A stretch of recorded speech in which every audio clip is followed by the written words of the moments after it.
Hey everyone, Jinx here. So, as you probably already know, I did spend a week doing a digital detox, no screens, no nothing. During that detox, I got to rediscover how much I love reading, as well as spend plenty of time with my wife, and I also had a lot of extra space and mental energy to do some introspection. Between that and discussing with my therapist, I have really realized something, which is just that YouTube has become toxic to my mental health and to my personal life. It has actively been making me miserable. I've been doing YouTube full time for over 2 years now, and it has not been a healthy 2 years for me. YouTube is entrepreneurial work. You are in charge of every aspect of the business and you are your own boss. And over these 2 years, I've learned that while I may be pretty good at entrepreneurial work, it is not good to me. And over these 2 years, I've learned that while I may be good at entrepreneurial work, it is not good for me. There are many aspects about YouTube as a career that is damaging to my mental health, but the biggest thing is that there is no clear separation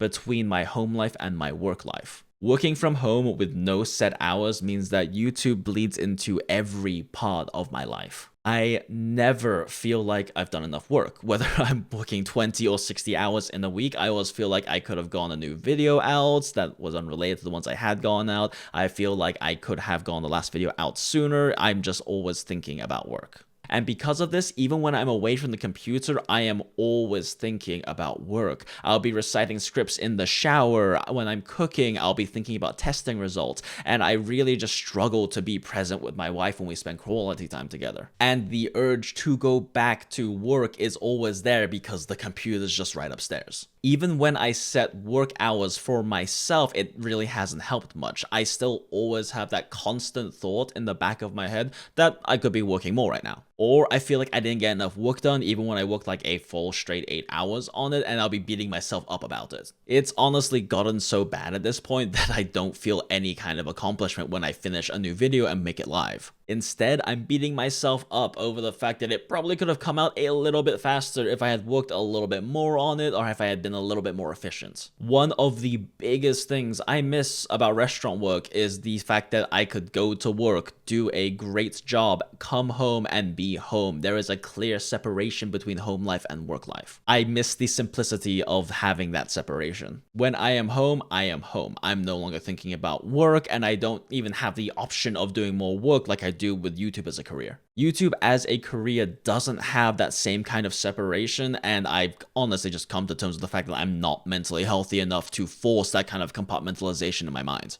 And even aside from all of that, YouTube has just been making me miserable. I have a lot of problems with being extremely overly self-critical. Like I said earlier, I don't even really feel accomplished or good about it when I post out a new video. Instead, I'm beating myself up about not getting it done sooner. The harsh reality of Genshin YouTube is that the videos that get rewarded the most are the ones that come out quickly, the kind of videos that have really rushed out conclusions. They don't have a large body of testing or math or any kind of thing like that behind them, and they simply hype up any new character and give out more opinions than they do facts. That's not the kind of content we make.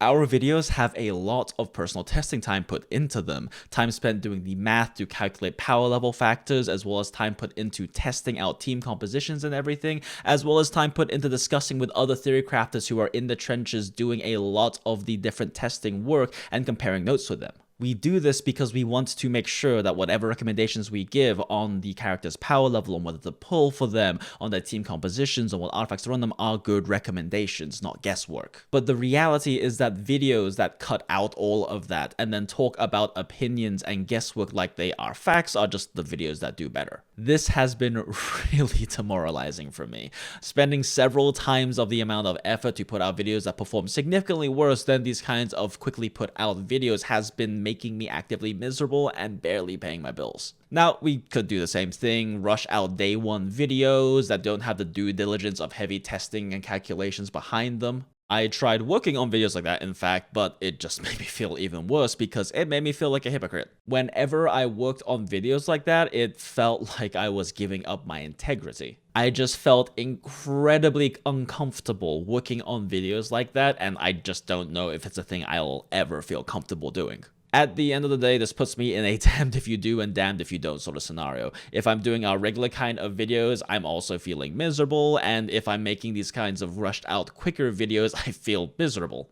And honestly, I'm just really tired of being miserable. Right now, YouTube is barely paying my bills, and even in the past when it has been making 2 to 3 times as much money and the money was good, it still constantly bled into my personal life and was making me miserable in my personal life away from the screens. I was overworking myself and I just was never present in my home life. My wife has noticed that as soon as I started doing YouTube work full time, my mood overall just kind of tanked. I have also discussed this with my therapist, and she asked me, when was the last time you felt genuinely happy and can remember being happy in all aspects of your life? And honestly, it was before I started doing YouTube full time. And I kept trying to push through it. I was always hoping the grass would be greener if I just spent more time on YouTube and hit that breaking point and just kept pushing through. But it's been over 2 years now that I've been doing YouTube full time, and I'm just more miserable. And then there's the drama. I hate drama. I have always hated drama, but drama is inevitable with the kind of content that we make. The kind of videos we put out are trying to accurately assess the power level of new characters when they come out. This means that if a character comes out weak, like Zhongli on release before he got his buffs because he needed the buffs, we're gonna be stepping on a lot of toes. And stepping on people's toes invites drama. And it seems no matter how hard we try to dodge the drama, it finds its way in. For example, we never wanted the drama that happened with Tectone when Zhongli came out. We barely even knew who he was before that happened. We didn't want the drama, but he forced it on us. He showed up into a stream one day, told him, hey, I'm going to call you right now, and you have to defend your views on Zhongli live on stream. He never contacted us about it beforehand. He just decided to ambush Tuner in stream while he was just trying to stream and do his job. And Tuner knew he couldn't say no because Tectone had several thousand, I think it was like 9,000 people in chat at the time,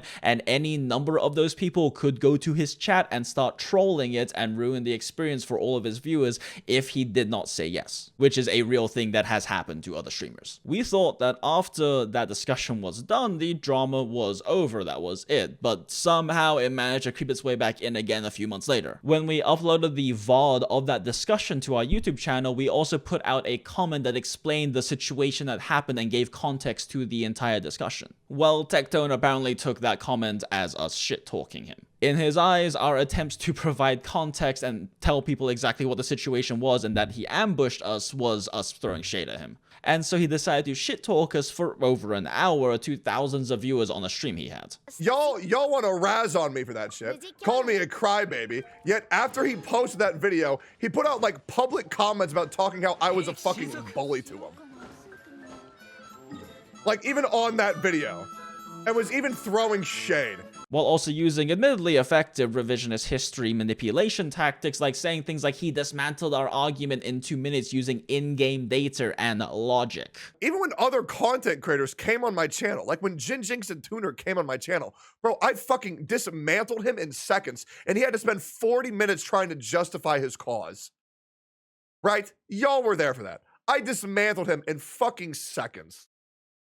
I have been able to defend every single one of my opinions beyond a shadow of doubt using literally in-game data and logic. Which you can easily see is not what happened if you actually just went and watched the VOD of the actual discussion. However, he is the bigger content creator, so he can rewrite history as much as he wants and say whatever he wants. And he knows that his viewers aren't going to bother going back and actually looking at the VOD of this discussion and seeing that all of his claims are bullshit. And in a he said situation, the bigger content creator always wins. Now, we decided not to talk about the stupidity when it happened because honestly, we just didn't want to invite more drama onto the channel because I hate it. But I'm probably done with YouTube anyway, so I figured I might as well spill the tea. I hate this kind of stupid shit drama. We barely even knew who Tectone was because neither Tuner or I really watched any other content creators before he decided to force this kind of stupid drama into our lives. But the reality of this work is that drama happens, and drama just makes me miserable. Another big issue with YouTube as a career is that it feeds my addictions.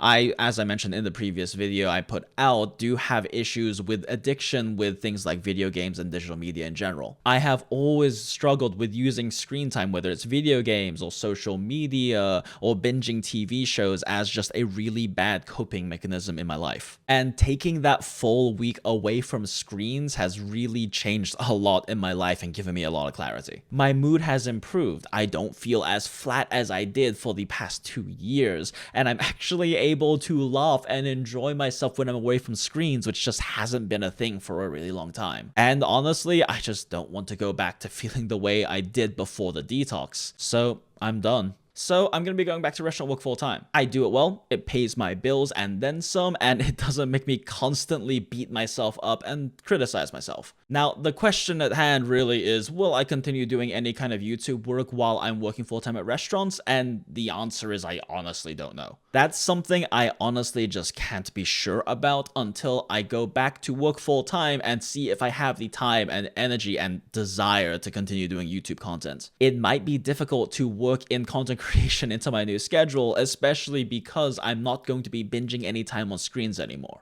My therapist and I agree that I cannot be binging screen time. So I can spend at most 2 hours at a time on any kind of screens, and then afterwards I have to spend 2 hours off of screens detoxing so I don't fall back into my old addiction habits and cycles. This will honestly probably make it pretty hard to fit in any kind of content creation into my new schedule, and honestly, on my day off, I want to be spending it with my family and friends. At the very least, we probably won't be able to do any of the normal styles of videos that we do, because honestly those just take way too much time in terms of the testing and the crunching the math and everything to really fit into my new schedule. I just won't have the time and energy to put into all the things we need to do those kinds of assessment videos we used to do. Now, Tuner and I have discussed doing potentially podcast style videos. Twice a week we do all Gremlins over in Genshin, and during that time we'll chat about stuff, discuss things in Genshin and in real life, as well as answer questions in chat. Turning those 1.5 hour all Gremlin discussions into a podcast is something I could see myself doing more regularly on the side while doing full-time work. But honestly, I'm just not sure if I'm gonna continue doing any kind of YouTube.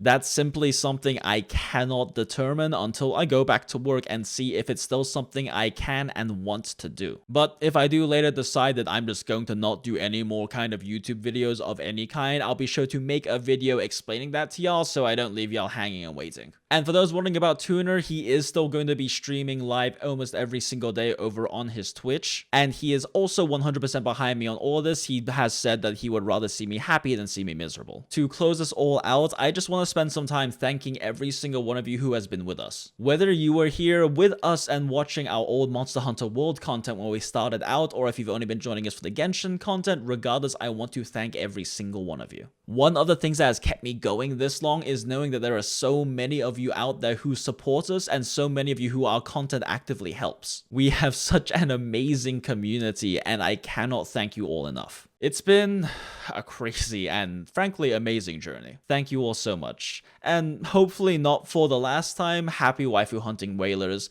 We'll hopefully see you in the next one. Bye!